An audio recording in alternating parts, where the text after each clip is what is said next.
Welcome to Timeless Chronicles. Explore history, mysteries, and fascinating stories from the most unbelievably excessive homes in U.S. history. Subscribe now for captivating content that takes you beyond time. Timeless Chronicles, history, mysteries. Enjoy this video. The most unbelievably excessive homes in U.S. history. While many of us stress about rent or mortgage, medical bills, and whether or not we can swing a vacation, the titans who erected the most unbelievably excessive homes in U.S. history couldn't imagine such trivialities.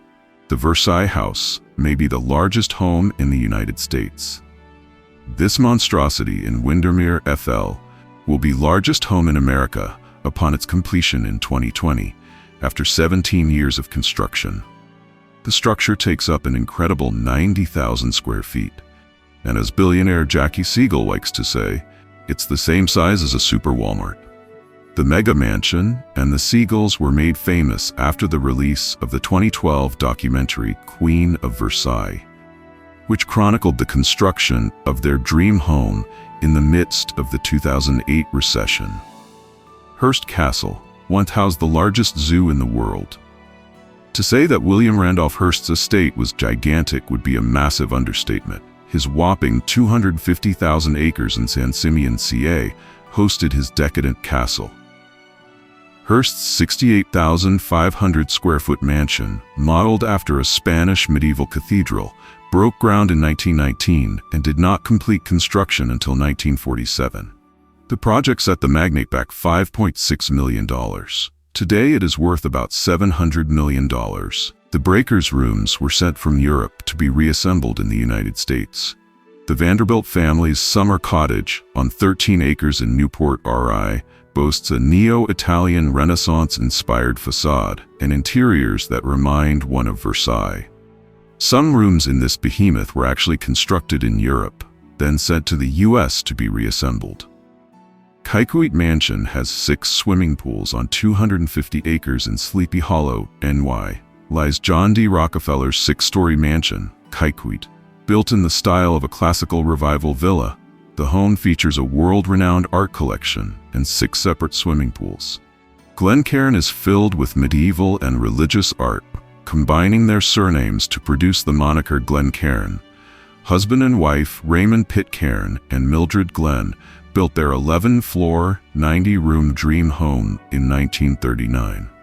The mansion's medieval Romanesque architecture and large collection of religious tones and medieval art reflected the couple's lifelong obsession with their faith. Lyndhurst Mansion is outfitted with bespoke Tiffany glass in Tarrytown.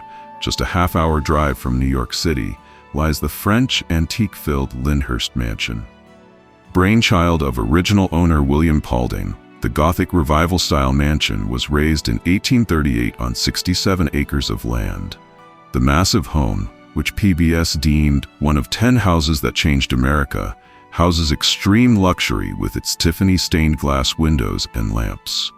Caroline's Chateau contained 3 intact 18th century salons. Harriet Pullman moved into her 98-room, French-style chateau in Hillsborough, CA, in 1916.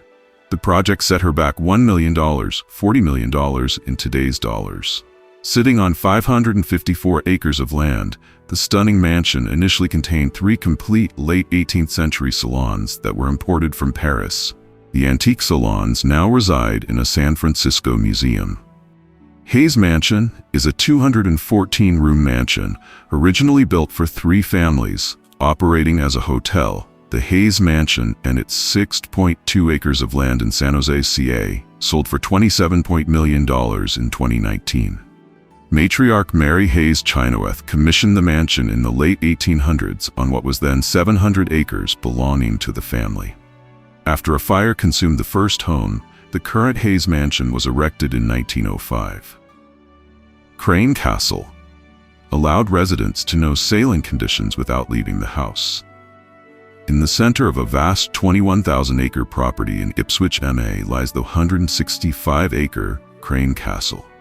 Inspired by 17th-century English Baroque homes, the 1928 mansion boasts 59 rooms, some of which were outfitted with wind indicators to allow Richard Crane and family to make informed judgments about sailing. Grey Towers Castle houses over 50 Gothic gargoyles in Glenside, PA, on 138 acres just outside Philadelphia, sits a stunning castle. The current building was put up by owner William Welsh Harrison in 1898, after the previous one had burned to the ground. The construction cost him $250,000, which would be $0.6 million today. Lars Anderson House's 50 rooms grandly preside over Washington, D.C. A glory of the Gilded Age, the Lars Anderson House lords over Washington, D.C. Built in 1905, the Beaux-Arts-style mansion was the winter home of Lars and Isabel Anderson.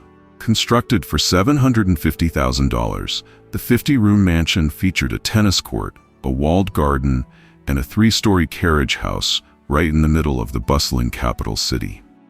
Ralston Hall has a ballroom resembling the Hall of Mirrors at Versailles, nicknamed the White House of the West, due to having hosted so many prominent politicians. William Ralston's mansion boasted 55,360 square feet, 4 floors, and 80 rooms. The crowning jewel was a grand mirrored ballroom resembling the Hall of Mirrors in Versailles. While the architecture is reminiscent of an Italian villa, the interior is in a style deemed Steamboat Gothic. Nam Kiag Mansion boasts 8 terraced gardens. Gilded Age glamour rules at Nam Kiag in Stockbridge, MA. Situated on 46 acres, the family home of Joseph Choate was built in 1887 for $35,000. The 44-room country house, which also fancies itself a cottage, is famous for having 8 acres of terraced gardens. Fonthill Castle is full of archaeological treasures, erected in 1912 in Bucks County, PA. Fonthill Castle is an antiquarian's dream, displaying treasures collected by archaeologist and anthropologist Henry Chapman Mercer during his travels. The castle is also home to over 6,000 volumes of books. Monticello featured futuristic contraptions since its inception. Erected in 1784, then remodeled and expanded in 1809, the infamous plantation home of Thomas Jefferson in Charlottesville, VA, can be seen emblazoned on the nickel. On a sprawling 552 acres, the 43-room home was built for $100,461.76 and is currently worth an estimated $5,950,000. The mansion's interior featured many creations that were well ahead of their time, such as folding doors, dumbwaiters, disappearing beds, intricate lighting and ventilation systems. Van Cortlandt Manor is a model of colonial luxury, of great significance to American Revolutionary War history buffs. Van Cortlandt Manor in Croton-on-Hudson, NY, now stands proudly as a registered historical landmark. Though the structure was erected on the 86,000-acre property as early as 1697, it wasn't until 1749 that Cortlandt became a manor house, the permanent residence of Pierre Van Cortlandt.